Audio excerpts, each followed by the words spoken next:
Bienvenue, chers amis, dans cette exploration fascinante de la Gaule pré-romaine.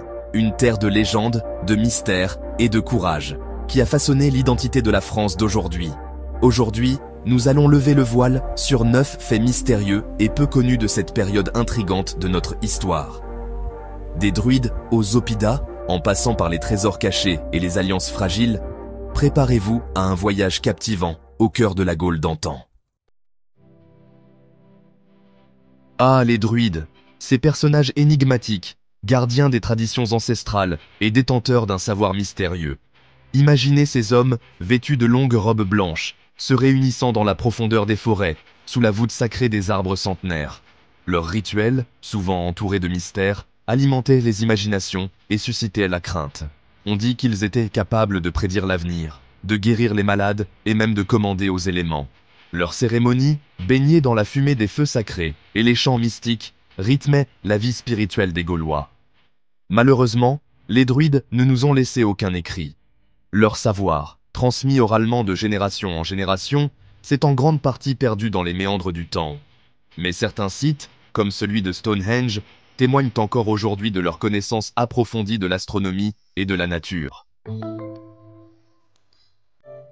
Dressés sur les collines et dominant les plaines, les Oppidas se dressent comme des témoins silencieux du passé gaulois. Ces forteresses imposantes, véritables chefs-d'œuvre d'architecture, nous interrogent encore aujourd'hui sur leur construction et leur rôle exact. Étaient-ils de simples refuges en cas de danger ou de véritables centres politiques, économiques et religieux? Les fouilles archéologiques révèlent peu à peu leurs secrets, des remparts cyclopéens, des habitations sophistiquées et des objets précieux témoignant d'une civilisation riche et organisée. Certains Oppidas, comme celui de Bibracte en Bourgogne, ont même abrité des centaines de milliers d'habitants, preuve de l'importance de ces sites dans la Gaule pré-romaine. Mais de nombreuses questions demeurent. Comment ces forteresses étaient-elles gouvernées? Quel était le rôle précis des différents bâtiments découverts? Les Oppidas conservent encore jalousement une partie de leur mystère, nous invitant à poursuivre nos explorations. L'imaginaire collectif regorge d'histoires de trésors celtes enfouis sous terre, gardés par des créatures mythiques ou oubliés au fil des siècles. Et force est de constater que la réalité n'est pas si éloignée de la fiction. De nombreux trésors ont déjà été mis au jour, témoins de la richesse et du savoir-faire des artisans gaulois. On peut notamment citer le trésor de Lavaux dans l'Aube, avec son incroyable char cultuel en bronze, ou encore le trésor de Tintignac en Corrèze, composé de milliers de pièces d'or et d'argent.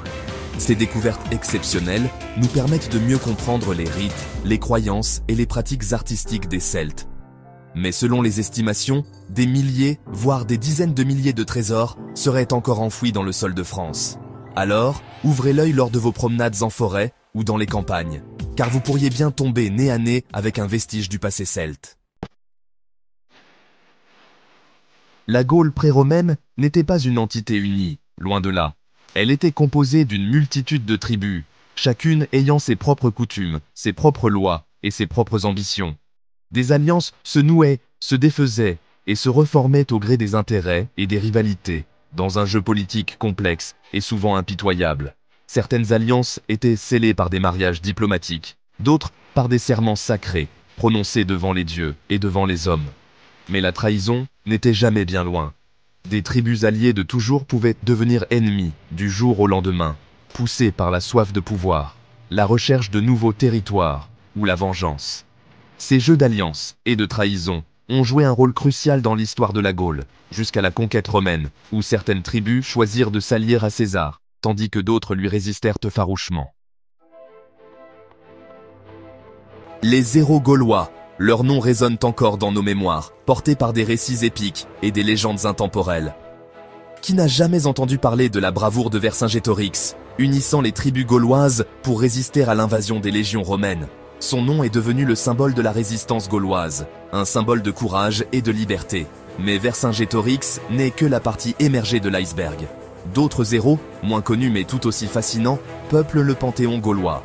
On peut citer Ambiorix, le chef des Éburons, qui tendit un piège mortel aux légions de César, ou encore Crixus et Spartacus, ces gladiateurs gaulois qui défièrent la puissance de Rome lors d'une révolte d'esclaves restée célèbre. Ces légendes, transmises de bouche à oreille pendant des siècles, nourrissent notre imaginaire et nous rappellent le courage et l'esprit d'indépendance qui animaient les peuples de la Gaule pré-romaine. La mort, pour les Gaulois, n'était pas une fin en soi, mais un passage vers un autre monde, un au-delà où les âmes des défunts continuaient d'exister. Leurs pratiques funéraires, souvent spectaculaires, reflétaient cette croyance profonde en une vie après la mort.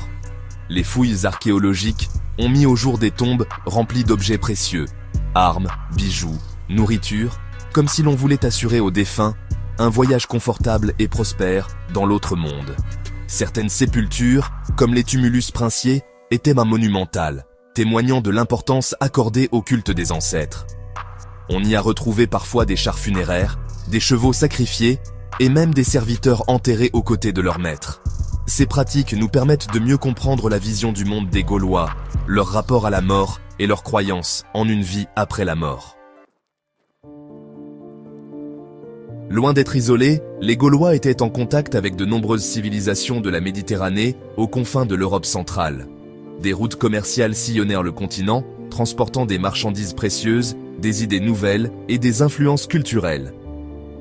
Les Gaulois exportèrent des produits bruts, comme le bois, le fer ou le sel, mais aussi des objets manufacturés de grande qualité, comme des tissus, des armes et des bijoux. En retour, ils importèrent des produits de luxe venus de Grèce et de Rome, comme des céramiques, des vins fins et des objets d'art. Ces échanges commerciaux ont permis aux Gaulois de s'enrichir, mais aussi de s'ouvrir à d'autres cultures, d'enrichir leurs propres traditions et de développer un art et une civilisation originale. Les guerriers gaulois étaient redoutés dans toute l'Europe pour leur bravoure, leur force physique et leurs techniques de combat sophistiquées. Armés de longues épées en fer, de lances et de boucliers ovales, ils chargeaient leurs ennemis avec une fureur qui terrifiait les légionnaires romains les plus aguerris. Mais les Gaulois n'étaient pas seulement des guerriers, ils étaient aussi d'habiles artisans, maîtrisant des techniques avancées dans de nombreux domaines, comme la métallurgie, le tissage, la poterie et l'orfèvrerie. Leurs épées en fer, dont la qualité était reconnue dans tout le monde celte, étaient souvent ornées de motifs complexes et élégants. Leurs tissus, teints avec des colorants naturels, étaient appréciés pour leur finesse et leur couleur chatoyante. Les Gaulois ont su développer un artisanat original et de grande qualité, témoin de leur créativité et de leur savoir-faire. La culture gauloise n'était pas figée, bien au contraire. Elle était en perpétuelle évolution, nourrie par les échanges et les contacts avec les autres peuples. Les influences grecques, romaines, étrusques et orientales se sont mêlées aux traditions celtiques, créant un mélange unique et fascinant. On retrouve ces influences dans l'art gaulois, avec des motifs et des thèmes empruntés à d'autres cultures. On les retrouve aussi dans la religion, avec un panthéon gaulois riche et complexe, où les dieux celtiques côtoient des divinités d'origines diverses. Cette ouverture aux autres cultures témoigne de la curiosité intellectuelle des Gaulois et de leur capacité à s'adapter et à intégrer des éléments nouveaux à leur propre civilisation.